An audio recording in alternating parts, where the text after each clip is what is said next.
Shalom, everybody, and welcome back to our readings. So today we're continuing with Bereshit, however we're going to pronounce that, Genesis 18. Genesis 18 is, in a way, one of my favorites, and there's many reasons, and we'll get into that while we're reading and a little recap, and we'll probably touch upon also Genesis 19. So this is going to be an 18-19 read today. So let us begin. Before, hopefully you're opening your Bibles and you're reading along. Don't just listen. You should be opening your word as well and reading along. Okay? As always, I'm reading from the scriptures. And I might do a standalone. I know other people have done standalones on why they choose this one. I may do one for myself. I haven't done my testimony yet. Haven't been called to do it yet. But let us continue with Genesis 18. And Yahweh appeared to him by the tabernacle trees of Mamre, while he was sitting in the tent door in the heat of the day. So he lifted his eyes and looked and saw three men standing opposite him. And when he saw them, he ran from the tent. Then he ran from the tent door to meet them and bowed himself to the ground and said, Yahweh, if I have now found favor in your eyes, please do not pass your servant by. Please let a little water be brought and wash your feet and rest yourselves under the tree. And let me bring a piece of bread and refresh your hearts, and then go on. For this is why you have come to your servant. And they said, do as you have said. So Abraham ran into the tent to Sarah and said, hurry, make ready 3 measures of fine flour, knead it, and make cakes. And Abram ran to the herd and took a tender and good calf, gave it to a young man, and he hurried to prepare it. And he took curds and milk and the calf which he had prepared, and set it before them, and he stood by them under the tree as they ate. And he said to him, where is Sarah, your wife? He said, see, in the tent, he said. I shall certainly return to you according to the time of life. And see, Sarah, your wife, is to have a son. And Sarah was listening in the tent door, which was behind him. Now Abraham and Sarah were old, well advanced in age, and Sarah was past the way of women. Yes, I am laughing because this is my third read. Just chapter 18 alone is probably my 10th read of this. And yes, I'm laughing because Abraham is 99 years old and Sarah is 90. And Yahweh's like, hey, you know your wife that's never bore a child during her younger years? Well, now that she's 90, she's going to give birth. Yes, this is kind of a very enjoyable, it's fun. And Sarah laughed within herself, saying, after I have grown old, I shall have pleasure, my master being old too. Okay, she is menopausal. There's, not to be rude, but that well's done dry up. This shows Yahweh's power of fertility yet again. So this is, and the fact that she laughs, it's just like, right, and I'm going to have pleasure. We're not going to get into the concept of that. You can all figure out what she means. Oh, yeah, we can go there. And for those of you saying, oh, that's sinful, relax. Okay, this is an adult reading. There are many things in this Bible that are adult-based. Not that, and doesn't mean that we keep them from our children. Our children need to learn this word, and you should start at a young age with them. Read it to them. Get them a child's Bible so they can read along. But let us continue. 18:12. And Sarah laughed within herself, saying, after I have grown old, shall I have pleasure, my master being old too? And Yahweh said to Abram, why did Sarah laugh, saying, shall I truly have a child since I'm old? Is any matter too hard for Yahweh? At the appointed time, I'm going to return to you according to the time of life, and Sarah is to have a son. But Sarah denied it, saying, I did not laugh, for she was afraid. And he, now at this time we have a capital H. This is God in the flesh having a conversation with Abram. This is the Christophany. This is pre-Yeshua. This is God made flesh walking with man, talking to man so he can look upon the face of him. Because if he appeared in his full glory, poof, fine, you cannot look upon the face of Yah. But if he appears as man, we can look upon him. Something to keep in mind. And he said, no, but you did laugh. It's like, really? You're going to hide that from Dad? Mm-hmm. And the men rose up from there and looked towards Sodom, and Abraham went with them to send them away. And Yahweh said, shall I hide from Abraham what I am doing? Since Abraham is currently going to become a great and mighty nation, and all the nations of the earth shall be blessed in him. For I have known him, so that he commands his children and his household after him to guard the way of Yahweh, to do righteousness and right ruling, so that Yahweh brings to Abraham what he has spoken to him. And Yahweh said, because the outcry against Sodom and Gomorrah is great, and because their sin is very heavy, I'm going down now to see whether they have done altogether according to the outcry against it that has come to me, and if not, I know. So the men turned away from there and went towards Sodom. But Yahweh stood before Abraham, and Abraham drew near and said, why would you also destroy the righteous with the wrong? Suppose there were 50 righteous within the city, would you also destroy the place and not spare it for those 50 righteous were in it? Far be it from me, you to act in this way, to slay the righteous with the wrong, so that the righteous should be as the wrong. Far be it from you. Does the judge of all the earth not do right? Whew. Abraham's bold here, and rightfully so. He's, we are allowed to question, not be disrespectful, but he is questioning. Is this but you're to do right? Please explain to me, Dad. And Yahweh said, if I find in Sodom 50 righteous within the city, then I shall spare all the place for their sakes. Mercy. And Abraham said, look, please, I who am but dust and ashes have taken upon myself to speak to Yahweh. He knows what he's, Suppose there are 5 less than the 50 righteous. Would you destroy all of the city for the lack of 5? And he said, if I find there 45, I do not destroy it. And he spoke to him yet again and said, suppose I found 40. And he said, I would not do it for the sake of 40.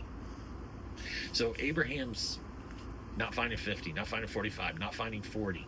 And he's like going, he keeps coming back to Dad going, look, I know I'm changing the rules here on you, Dad. Let it say, and he said, let not Yahweh be displeased, and let me speak. Suppose there are found 30. And he said, I would not do it if I find 30 there. And he said, look, please, I have taken upon myself to speak to Yahweh. Suppose there are found 20. And he said, I would not destroy it for the sake of 20. I mean, I'm getting to the point Abraham might be pushing his luck, but, And he said, let not Yahweh be displeased, and let me speak only at this time. Suppose there are found 10. And he said, I would not destroy it for the sake of 10.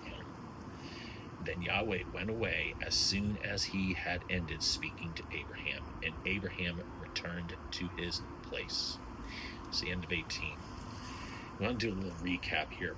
So we have Sodom and Gomorrah, and there is an outcry of people that this place is wicked. It is wrong.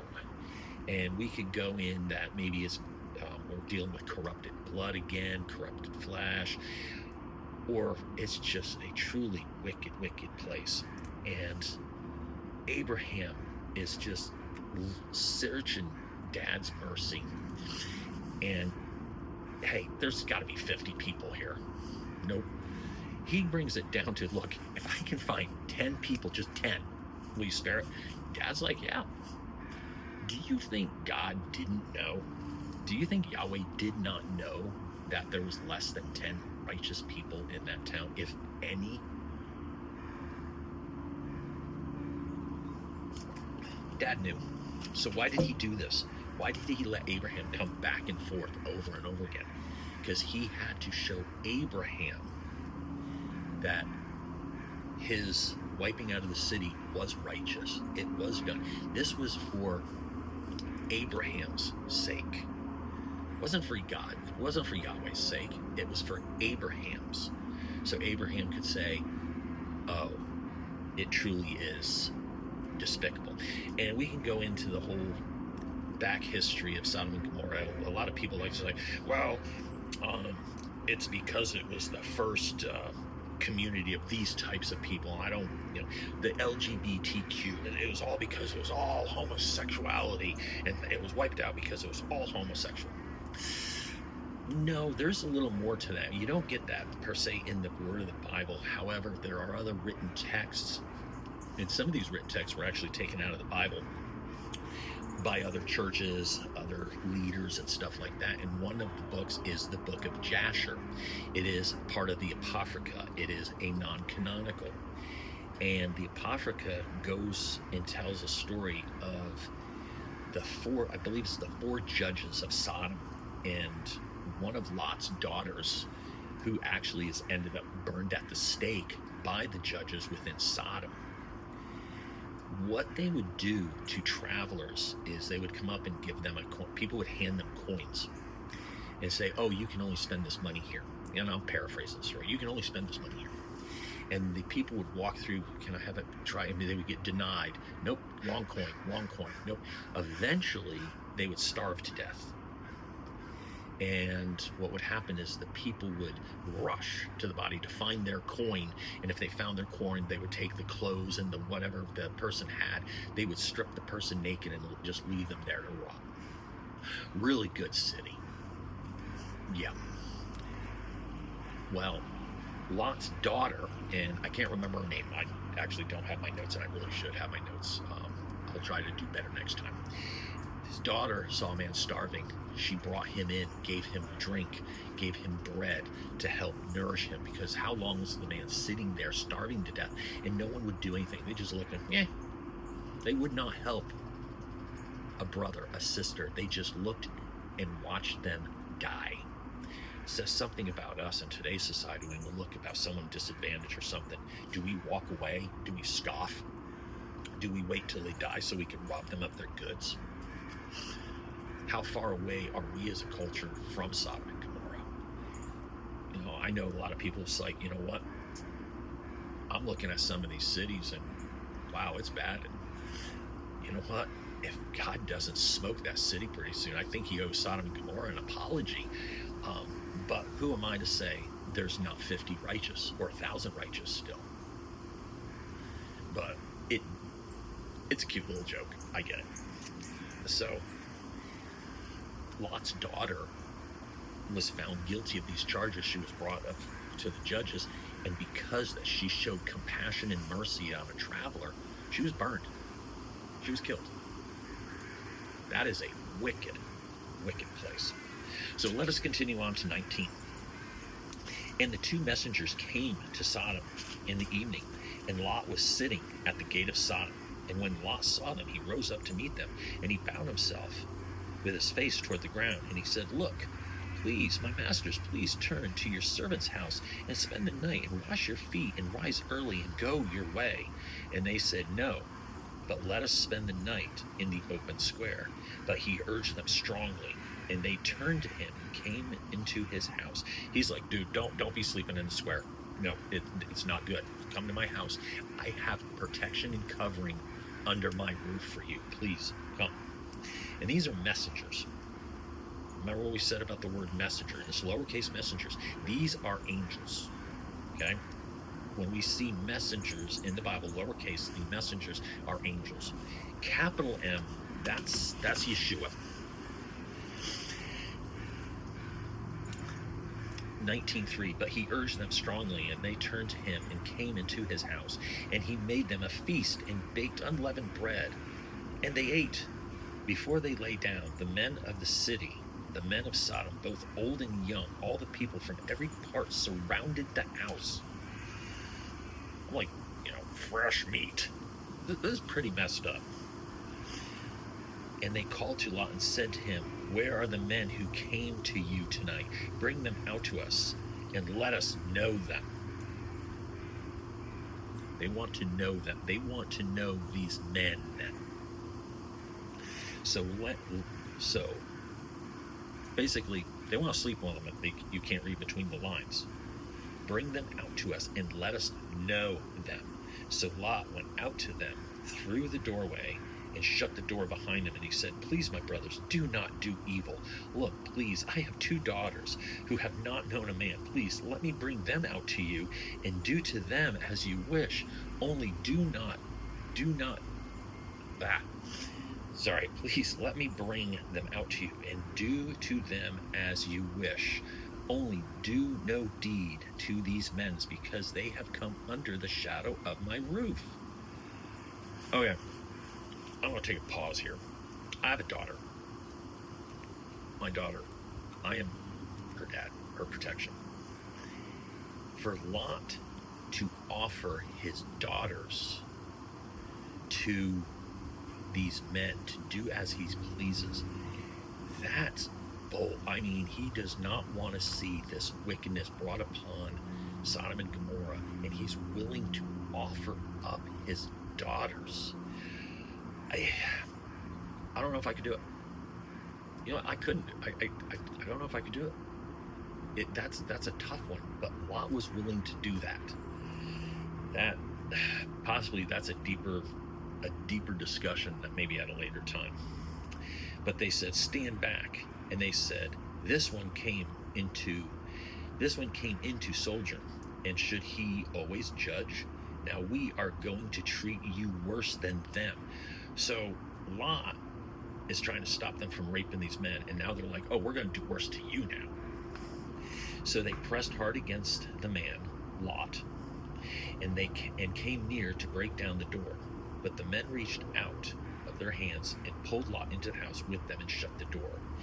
Then they struck the men who were at the door of the house with blindness, both small and great, and they wearied themselves to find the door.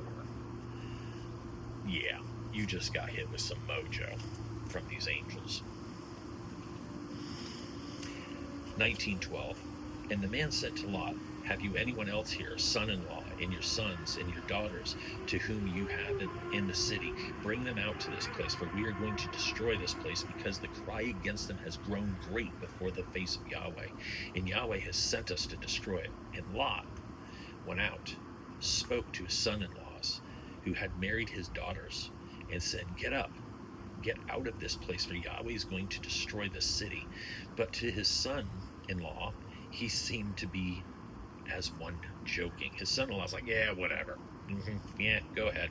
And when the morning dawned, the messengers urged Lot to hurry, saying, get up, take your wife and your 2 daughters who are here, lest you be consumed in the punishment of the city. And while he loitered, the men took hold of his hand and his wife's hand in the hands of his 2 daughters, Yahweh having compassion on him, and they brought him out and set him outside of the city. Like, get up, move. They're like, hey, you're loitering, you're dilly-dallying, grab your bags and go. That right there, from a disaster point of view, when we think of wildflowers, tsunamis, earthquakes, all that stuff, from a survivalist point of view, when you're told to move. Don't loiter around. Don't dilly-dally. And when it came to be, when they had brought them outside, that he said, escape for your life. Do not look behind you, nor stay anywhere in the plain. Escape to the mountains, lest you be consumed. And Lot said to them, Oh, no, Yahweh, look, please, your servant has found favor in your eyes, and you have increased your loving commitment, which you have shown me by saving my life. But, he's throwing a but in there, but I am unable to escape the mountains, lest calamity overtake me and I die. Look, please, this city is near enough to flee to it, and it is small. Please, let me escape there. He's bargaining now. Is it not a small matter, and let my life be saved? And he said to him, Look, I have favored you concerning this matter also without overthrowing this city for which you have spoken. Hurry, escape there, for I am not able to do any deed until you arrive there. So the name of the city was called Zoar. The sun has risen up upon the earth when Lot entered Zoar, and Yahweh rained sulfur and fire on Sodom and Gomorrah from Yahweh out of the heavens. So he overthrew those cities and all the plain and all the inhabitants of the cities and what grew on the ground. I mean, he wiped it out. We're talking biblical nuke. But his wife looked back from behind. But his wife looked back from behind him, and she became a post of salt. And Abraham rose early in the morning and went to the place where he had stood before Yahweh, and he looked toward Sodom and Gomorrah and toward the land of the plain. And he took and saw the smoke of the land, which went up like the smoke of a furnace. Thus it came to be, when Elohim destroyed the cities of the plain, that Elohim remembered Abraham and sent Lot out of the midst of the overthrow, when he overthrew the cities in which Lot had dwelt. And Lot went up out of Zoar and dwelt in the mountains, and his 2 daughters were with him, for he was afraid to dwell in Zoar, and he and his 2 daughters dwelt in a cave. Okay, 1931. It's going to get interesting. And the first daughter said to the younger, Our father is old, and there is no man on the earth to come into us, as it was the way of all the earth. Come, let us make our father drink wine and lie with him, so that we preserve the seed of our father. Yeah. These 2 girls are going to get their daddy drunk so they can sleep with him, so they can keep the seed of Lot going.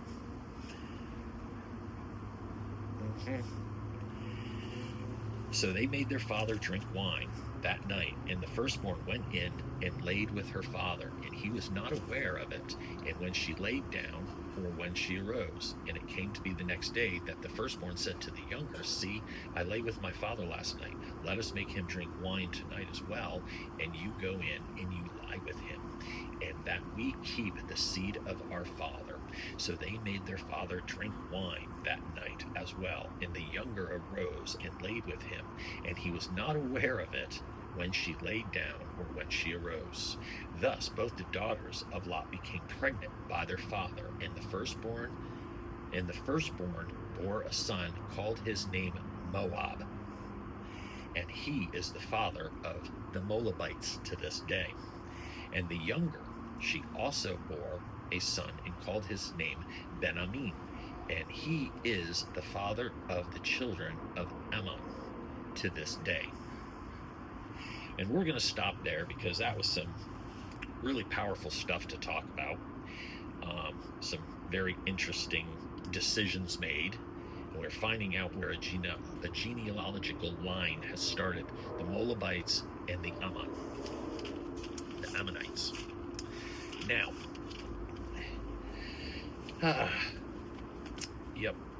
maybe some of the wickedness of Sodom and Gomorrah stayed with them. But I want to talk a little bit about Lot's wife. So, I believe it's also in the book of Jasher, and my foot's going numb. In the book of Jasher, Lot's wife, when the messengers of Yahweh, when the angels arrived, he said, let us bake them bread. Well, when you make unleavened bread, it is wheat, it is oil, it is salt, it is water. That's how you make matzah, unleavened bread. Now, what is yeast? Yeast is sin. We know that leaven, Yeast is not sin. Leaven is sin. So they made unleavened bread. They were making, metaphorically, not, we are going to not have sin in our bread. There's no sin with this meal. A little bit of stretch there maybe, but it's, you understand. Lot's wife didn't want to use her own salt. So she went to the neighbors, and the neighbors were like, don't you have your own? And she lied to them saying, oh, no, I don't, but we have guests. She wouldn't even share her own. So that's a backstory on the salt. And they're walking away from sin. They're walking away from Sodom and Gomorrah, a place of great sin. Do not look back. That is, don't look at this. I'm going to nuke it. You're going to go blind. Do not look back and go toward your sin. She was told, do not look back. This woman was already not of righteousness. And when she turned to look back, and some believe she started walking back. It wasn't just turned around. She turned back to sin. She was going to go in sin yet again. That's why she was struck as a pillar of salt. And to this day, there is a pillar of salt in that area. I can't remember the exact area. And that is basically, you can visit, it's a tourist attraction. This is Salt's wife. Not Salt's wife, this is Lot's wife, the pillar of salt. So there you go. Something to take into consideration. I hope you truly enjoyed this reading today. And with that, I wish you all a wonderful day, a great week, and as always, shalom and blessings.